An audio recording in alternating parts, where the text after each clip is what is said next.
대한민국은 매 5년마다 국가 데이터처에서 통계청이 이제 10월부터 이름이 바뀌었더라고요. 국가 데이터처. 약간 생소한데요. 하여튼 국가 데이터처에서 공식적으로 인구 총조사를 실시합니다.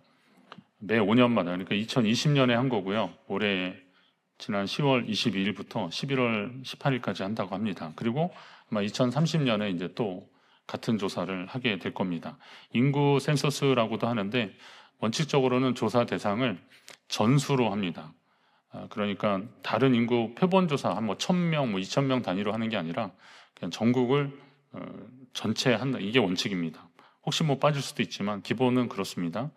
그리고 또 인구 센서스 하는 그 원칙이 개별성, 뭐 보편성, 전수조사하고요. 그리고 동시성, 이게 짧은 시간 동안에 하는 겁니다. 1월에 했다가 12월에 했다 그러지 않고, 그리고 주기성, 우리는 5년에서 10년 주기로 그렇게 하는 겁니다. 이런 조사를 바탕으로 현재 국가의 인구 및 경제 지표 등을 확인하고, 그리고 향후 국가 정책을 수립하는데 참고하고, 그래서 그것을 진행하는 근거로 삼고 있습니다. 인구조사의 역사는 굉장히 오래되었습니다. 고대 바벨로니아, 또 이집트, 중국 이렇게 큰 나라들, 제국들은 인구조사를 꼭 행한 기록들이 있습니다. 대부분 징병, 그리고 세금을 징수하는 목적이나 그리고 부역을 동원하는 그런 목적으로 인구조사를 실시했습니다. 우리나라의 현대적 개념의 인구 센서스는 1925년 일제 때부터 시작되었다고 합니다. 그래서 올해로 한 이게 100년째가 된다고 합니다. 제가 왜 인구 센서스 얘기를 하는지는 아시겠죠? 오늘 본문 말씀이 그와 관련되기 때문에 그렇습니다. 오늘 본문에 하나님은 이스라엘 백성을 계수하라라고 하십니다. 그런데 이 같은 명령이 처음이 아닙니다. 민수기를 시작할 때도 이스라엘 백성의 수를 세라라고 그렇게 말씀하셨습니다. 이렇게 백성의 수를 세는 인간적인, 아까 말씀드렸던 인간적인 이유가 있고 또 영적인 이유가 있습니다. 오늘 우리는 그런 영적인 차원에서 오늘 인구 백성의 수를 세는 것을 접근하려고 합니다. 여러분이 하나님께 받은 은혜를 다시 한번 확인하고 세는 귀하고 복된 시간 되시기를 간절히 바랍니다. 자, 오늘 본문 1절에 보면 뭐라고 되어 있습니까? 연병 후에라고 기록되어 있습니다. 연병 후에. 연병이라면 뭐 전염병이라면 이스라엘 백성들이 바알볼의 죄로 인해서 하나님께 징계를 받아서 그때 2만 4천 명이 죽은 기록이 뭐 바로 우리 지난주에 말씀을 나눴지 않습니까? 그렇게 죽고 2만 4천 명이 죽은 연병 사건 후에 그 다음에 하나님이 이스라엘 백성들에게 말씀하시는 겁니다. 아니, 이스라엘을 애굽에서부터 마치 독수리의 날개로 업어서 인도하셨다라고 표현할 정도인데, 하나님이 그들을 그렇게 인도하셨는데 이제 가나안을 목전에 둔 상황에서 이방 신전에서 제사 지내고 신전의 여인들과 행음하고 말았습니다. 어떻게 보면 징계로 2만 4천 명만 죽은 게 다행이더라고요. 하나님이 그 백성을 다 쓸어버리지 않은 것이 다행일 정도로 이게 민족적인 죄가 되었던 겁니다. 그런데 이 하나님의 진노와 징계는 그쳤어도 백성들이 느끼는 감정은 실패와 두려움이었습니다. 하나님 백성으로 온전히 살지 못했다고 하는 어떤 실패, 그리고 또 다른 하나님의 진노는 무엇일까라고 하는 어떤 두려움입니다. 결과적으로 백성의 마음은 굉장히 낙심될 때였습니다. 그게 바로 연병 후에의 그들의 상태입니다. 그런데 그 연병 후에 그렇기 때문에 하나님 주시는 메시지에 더 귀를 기울일 수밖에 없는 상황입니다.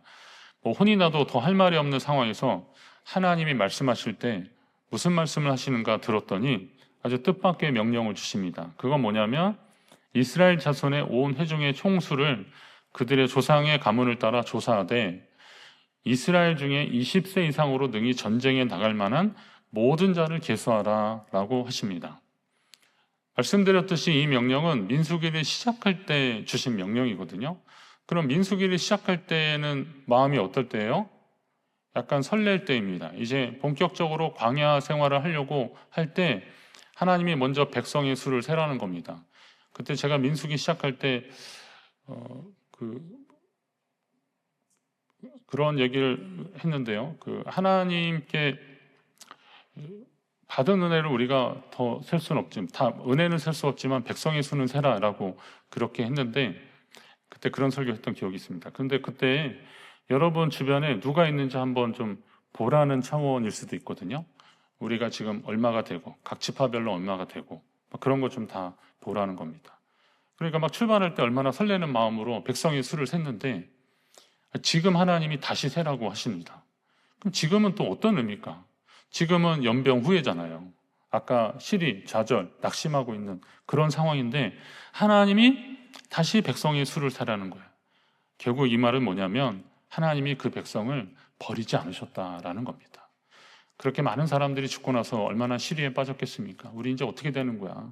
우리 저 가나안 땅에 들어가기나 할 것 같아? 막 이런 걱정하고 근심하고 있는 그런 상황에서 백성의 수를 세라는 겁니다. 희망의 메시지를 주고 계시는 겁니다. 하나님은 그 백성을 실패의 자리에서 아주 끝내지 않으셨음을 여러분 믿으시기 바랍니다. 하나님이 그렇게 하신 거예요. 그리고 다시 20세 이상을 계수하라고 하십니다. 다시 새로운 세대를 하나님이 세우시고 약속하시는 거예요. 따라서 오늘 본문의 인구조사는 단순한 숫자 정리가 아니라 회복과 재시작의 의미가 있는 조사입니다. 적어도 출애굽 1세대, 애굽에서 나올 때 20세 이상 된 사람 중에 여호수아와 갈렙 빼고는 죄로 인해서 광야에서 다 죽고 말았습니다. 지난번 24,000명 죽은 사람들도 그 속에 속했을 것입니다. 그러나 하나님은 이스라엘을 포기하지 않으시고 다시 그들의 수를 세면서 새로운 소망을 주시려고 하고 있습니다. 하나님의 이 마음을 모세는 신명기서에 내 하나님 여호와는 자비하신 하나님이시니라 그가 너를 버리지 아니하시며 너를 멸하지 아니하시며 내 조상들에게 맹세하신 언약을 잊지 아니하시리라. 하나님이 우리를 버리지 않으시고 우리를 멸하지 않으시고 조상들에게 주신 약속을 잊지 않으시는 분이시다라고 하나님을 설명하고 또 소개하고 선포하고 있습니다. 여러분이 넘어져서 실패했다고 느끼는 그 자리가 사실은 다시 시작하는 자리고 하나님의 은혜가 하나님의 관심과 하나님의 시선이 집중되는 자리라는 사실을 기억하시고 다시 일어서시기를 바랍니다. 자, 이전에 모세와 아론에게 말씀하신 하나님이 오늘은 모세와 엘르아살에게 말씀하셨습니다. 그런데 말씀을 잘 보시면 그냥 엘르아살이라고 하지 않고 아론의 아들 엘르아살에게 말씀하여 이르시되라고 하셨습니다. 이 부분은 단순히 아론이 죽었으니까 아론의 아들 엘르아살이 대제사장직을 맡고 있는 거거든요. 그러니까 좀 세대가 교체됐나 보다, 세대 교체가 됐나 보다, 이런 것을 표현하는 단순한 세대 교체를 뜻하는 것이 아니라 하나님의 말씀이 세대와 시간을 넘어서 계속 이어지고 있다는 것을 다시 한번 우리에게 알려주고 계십니다. 우리는 흔히 아브라함의 하나님, 이삭의 하나님, 야곱의 하나님이라고 하지 않습니까? 근데 이거는 하나님이 당신을 표현하시는 방법입니다. 호렙산에서 모세에게 나타나시면서 당신을 표현할 때 나는 내 조상의 하나님인데 아브라함의 하나님, 이삭의 하나님, 야곱의 하나님이라 그렇게 말씀하십니다. 자, 이렇게 표현하신 이유는 우선 아브라함, 이삭, 야곱 그들 각 사람이 하나님과의 관계를 맺었고 또 후손과 기업에 대한 각각의 약속을 받았기 때문입니다.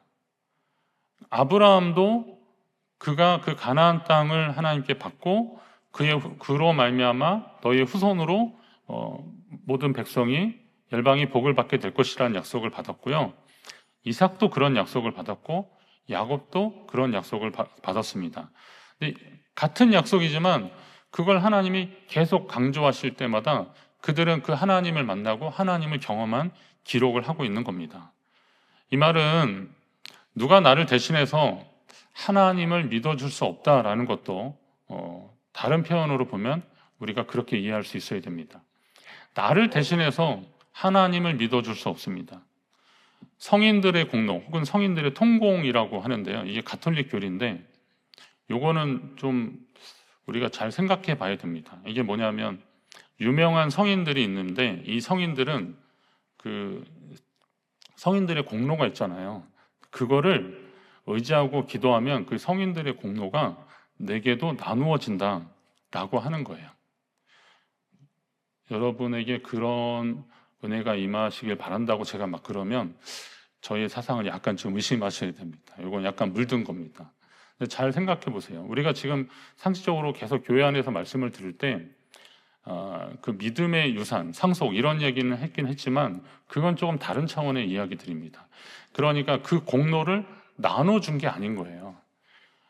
그 믿음의 유산이라는 것은 그가 하나님을 믿고 믿음의 삶을 살 때 그 모습을 보고 자녀들이 감동이 되고 나도 부모님처럼 나도 아버지처럼 엄마처럼 살고 싶다라고 하면서 그렇게 믿으면서 하나님을 경험하고 그리고 그 믿음이 전수되는 그런 걸 얘기하는 거지. 이분이 기도를 금식 기도를 몇 번 하셨으니까 그 중에 20일은 이 사람한테 나눠주고 이런 의미가 아니라는 겁니다. 우리가 이걸 잘 아셔야 됩니다. 그러니까 믿음이 누구의 몫까지 대신할 수는 없다는 겁니다. 자신이 몇 대째 믿음의 집안이라고 하시는 분들이 계십니다. 저희도 저희 아이들까지 하면은 한 4대째거든요. 근데 기독교 전파가, 개신교 전파가 140년 됐기 때문에, 그렇죠. 그 정도 140년 됐기 때문에 믿음이 한 5대 이상이 막 6대까지도 나오는 가정도 있더라고요. 그렇게 나오는데 그렇게 말씀하시는 분들은 참 더 책임감 가지고 신앙생활을 더 잘하셔야 됩니다. 그럴수록 더 겸손하게 신앙생활을 하셔야 됩니다. 혹시 증조 할아버지의 믿음과 그의 공로가 지금 내게 남아있을 것이라고 믿고야 싶겠지만 우리가 믿어야 될 것은 그렇게 남아있을 것이라고 하는 기대감이 아니라 하나님을 믿어야 되는 거예요. 예수 그리스도를 믿어야 하는 겁니다. 그분들의 신앙의 영향력으로 오늘 우리가 자연스럽게 주님을 영접할 수 있는 그런 과정이 된 것이기 때문에 이게 자랑스럽고 감사한 것이죠. 반면에 제 아무리 순교자의 집안이라도 예수 안 믿는 자녀들 있지 않습니까? 그럼 하나님이 누구는 귀히 여기셔서 그 공로를 나눠 먹게 하셨고 누구는 그냥 딱 잔절시킨 거냐? 그건 아니잖아요. 각자가 예수 그리스도를 만나고 인격적으로 주로 고백하는 그런 역사가 있어야 되는 겁니다. 따라서 아브라함의 하나님, 이삭의 하나님, 야곱의 하나님이라고 하는 표현은 각자에게 거듭 허락하신 언약을 확인하며 동시에 그 하나님의 그 언약, 약속들이 계속되고 있고 변하지 않고 있다. 그러니까 계속성과 불변성을 강조하시기 위해서 말씀하신 거예요. 그러니까 꽤 한 400년 가까이 된 그런 시점에서 그들의 조상들에게 약속하신 그 약속이 모세와 그의 동료들, 그러니까 당시 그 이스라엘 민족들에게도 유효하다라는 이야기를 하시는데 그건 하나님의 약속은 유효하지만 그들이 그 약속을 붙잡고 살아가는지에 따라서 결과가 달라지는 겁니다. 이 계속성과 불변성에 대해서 한번 잘 생각을 해보십시오. 하나님의 언약이 지금도 계속되고 있는 겁니다. 2000년 전이나 지금이나 계속되고 있는 겁니다. 또 변하지도 않습니다. 우리가 바뀌면 바뀌었지 하나님의 약속들은 변하지 않습니다. 누구든지 주의 이름을 부르는 자는 구원을 얻으리로다. 이 약속들은 변치 않는 겁니다. 내가 곧 길이요 진리요 생명이니 나로 말미암지 않고는 아버지께로 올 자가 없다 그러셨는데 그 약속을 믿고 영접하는 자 곧 그 이름을 믿는 자들에게는 하나님의 자녀가 되는 권세를 주셨다라고 하는 이 약속은 예수님이 말씀하신 그때에 그거 들었던 사람만에게 해당되는 게 아니라 오늘 우리에게도 똑같이 적용되는 거예요. 그러니까 우리는 담대하게 그 믿음을, 그 복음을 전파하는 거고 그 복음을 듣고 그가 구원받고 하나님의 자녀가 되기를 바라는 겁니다. 예수님이 그러셨잖아요. 천지는 없어져도 내 말은 없어지지 아니하리라 하셨습니다. 히브리서 기자도 예수 그리스도는 어제나 오늘이나 영원토록 어제나 오늘이나 내일이나 영원토록 동일하시다. 같은 분이라는 겁니다. 언약의 계속성과 불변성을 말씀하고 있는 겁니다. 시대는 바뀔 수 있습니다. 사람도 바뀔 수 있습니다. 그러나 하나님은 변하지 않는 이 하나님의 약속은 계속될 것입니다. 오늘 저와 여러분이 그 약속 안에 거하고 있음을 믿으시기 바랍니다. 출애굽 2세대를 통해서 일하시려고 하는 하나님은 지금도 다음 세대를 찾고 계시는 겁니다. 저와 여러분이 좀 징검다리가 되었으면 좋겠습니다. 제가 밤에 이렇게 산책할 때 보면 아내는 일성 아파트에서 돌아가자 그러고 저는 이제 좀 웬만하면 효 산부인과 그 거의 호산부인가 거기까지 좀 가려고 대원당까지 가려고 그러는데 아무튼 이렇게 갔던 길을 똑같이 오기 싫어가지고 그걸 건너는 겁니다. 근데 건널 때 큰 다리도 있지만 저는 징검다리로 건너는 걸 되게 좋아하거든요. 어릴 적 생각도 나고. 근데 이 징검다리를 누구 아이디어인지 그걸 이렇게 잘 놨고요. 단단하게 넣고 그리고 태양광으로 낮에 충전해서 밤에 이렇게 발광이 돼요. 실족하지 말라는 거죠. 그래서 거기 이렇게 짚고 가는 겁니다. 참 그렇게 밟고 건널 때마다 이걸 이렇게 고안하는 그 뭐 어떤 공무원이나 누가 해석했겠지만 참 고맙다 이런 생각이 들었습니다. 제가 만약에 저같이 다리 짧은 사람이 이게 이렇게 넓으면 어떻게 되겠습니까? 빠질 수도 있잖아요. 그런데 적당한 거리를 계산해서 놓은 거잖아요. 그런 것처럼 믿음도 이렇게 전수가 돼야 되는 거예요. 때로는 여러분이 그 바탕이 되셔야 되는 거예요. 우리 교회가 그런 믿음의 바탕이 되어야 되는 겁니다. 우리 모두가 믿음의 발판이 되어서 우리 다음 세대가 주님과 이어지기를 간절히 소망합니다. 흥미로운 것은 다윗도 인구 조사를 했는데 이게 임의로 한 거예요. 인구 조사를 하는데 뭐 그의 마음이 발동해서 하나님 시켰다는 게 그냥 뭐 그런 관점으로 그냥 하나님 전지적 관점으로 그렇게 쓰긴 했지만 그래도 결국은 이것은 다윗이 욕심이 나서 인구 조사를 임의로 합니다. 그랬다가 하나님께 된통 혼이 납니다. 근데 사실 통치자의 인구 조사는 징병, 세금 진수, 부역이 목적이기 때문에 하나님은 그걸 아셨기 때문에 그를 혼내시는 겁니다.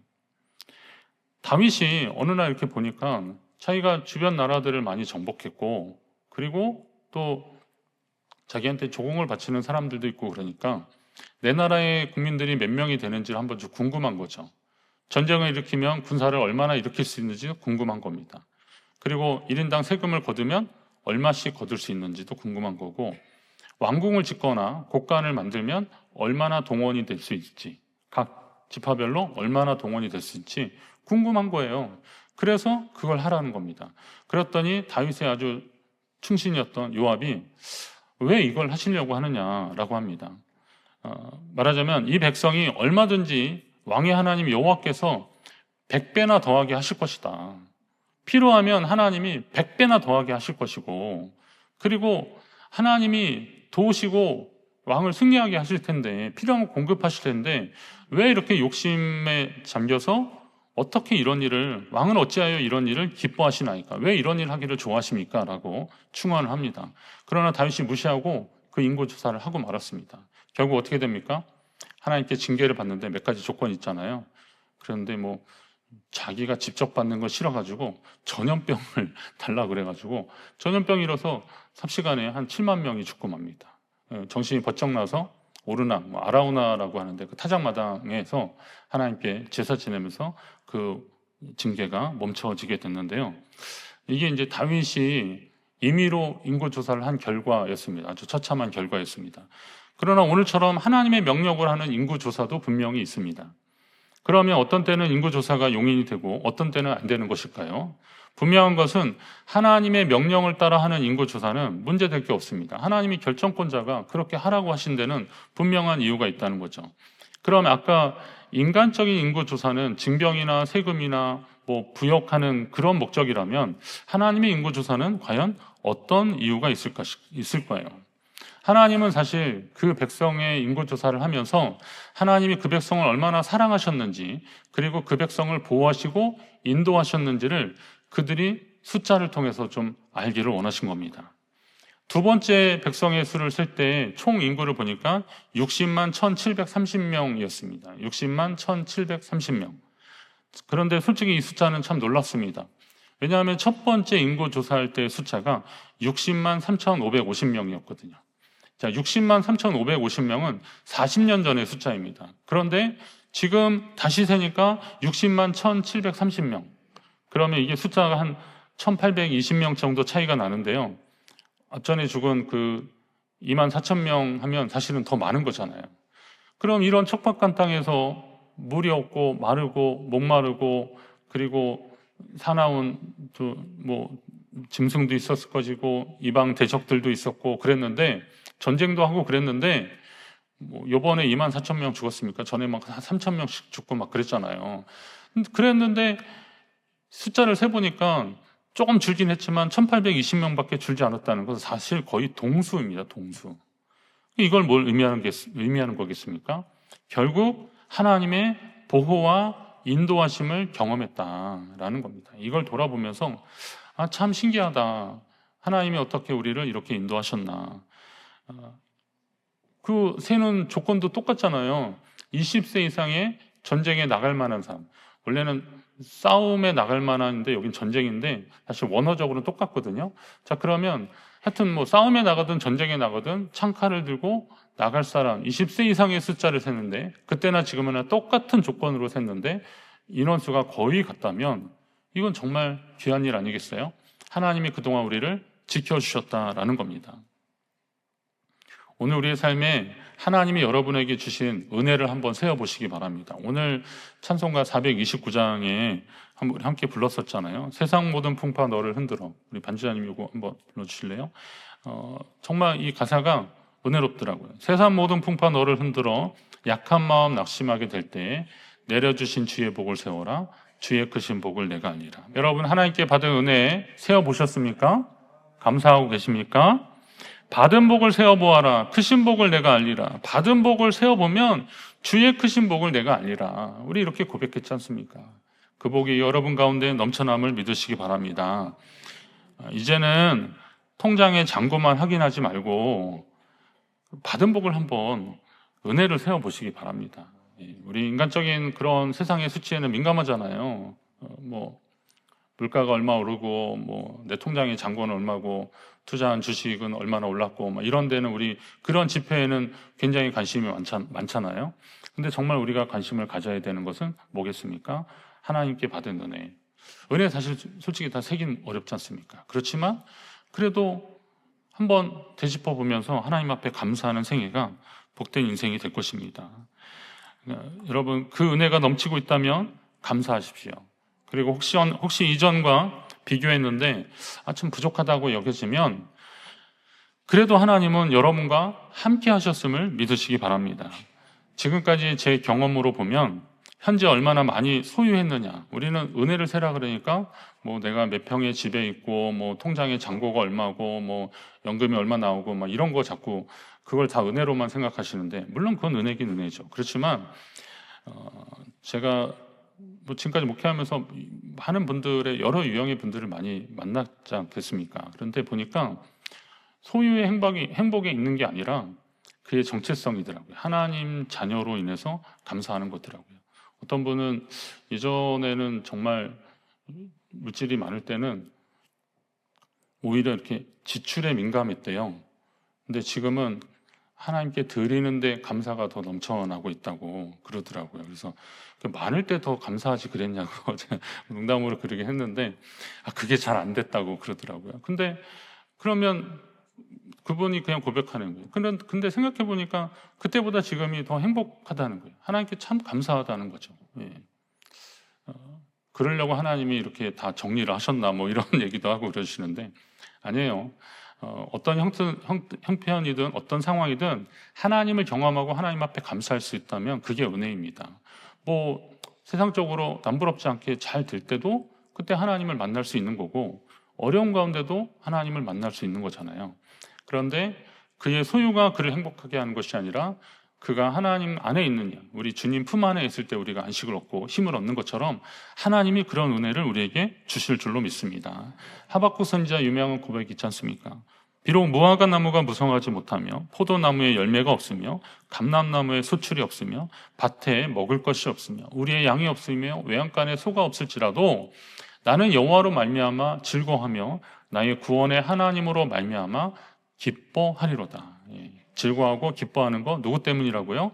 하나님이십니다. 하나님 때문에 기뻐하고 감사하시기 바랍니다. 이게 저와 여러분의 고백이 되어야 됩니다. 생각해보면 실패를 딛고 가나안을 목전에 둔 두 번째 인구 조사는 참 민망한 상황이죠. 우상 숭배하고 쥐짓고 그래서 하나님께 징계받아서 그렇게 많은 사람들이 죽고 난 이 낙심될 만한 상황인데 하나님이 백성의 수를 다시 세라 라고 하는 것은 나는 너희를 포기하지 않았다. 나는 여전히 너와 함께하고 있다. 너희와 함께하고 있다라고 하는 하나님의 선언입니다. 그렇기 때문에 이 백성의 수를 다시 계수하라라고 하는 이 명령은 어떤 단순한 생존을 넘어서 약속의 땅을 향해서, 그리고 그 땅을 받았을 때 그 백성의 수를 세서 지파별로 얼마나 되는지에 따라서 땅을 분배받지 않습니까? 제비를 뽑아서 하나님이 딱 주시는데, 그것을 전제로, 그러니까 그들은 그 생각만 하면 이게 참 감사한 거죠. 하나님, 우리가 다시 이 은혜를 받을 자격이 있을까요? 하나님, 우리가 정말 이래도 될까요? 우리가 이 백성의 수를 해보니까 그런 상황에서 하나님이 우리를 지켜주시고 인도하셨는데, 우리가 방금 전에 그 사건으로 보면 참 민망한 상황인데 괜찮을까요? 라고 할 때도, 아니다, 나는 너와 함께하고 있다. 너가 넘어진 그 자리에서 나는 너와 함께할 것이다. 약속하고 계시는 겁니다. 지금 여러분의 영적 상태를 좀 점검하셔서 하나님과 함께하는 삶을 더 꿈꾸시기 바랍니다. 그리고 하나님 주시는 은혜를 세워가며 믿음으로 나아가시길 바라고요. 그리고 모세와 아론에게 말씀하셨는데, 이제 모세와 엘르아살에게 말씀하시고 나중에 여호수아와 비느하스에게 말씀하십니다. 시대가 지나고 세월이 바뀌고 사람이 바뀌어도 하나님은 그 약속을 계속적으로 변치 않고 주고 계시다면, 오늘 여러분이 그 하나님의 믿음의 역사의 징검다리가 되셔서, 우리 교회가 그 징검다리가 되어서 하나님의 역사를 계속 써내려 가기를 주의 이름으로 축원합니다.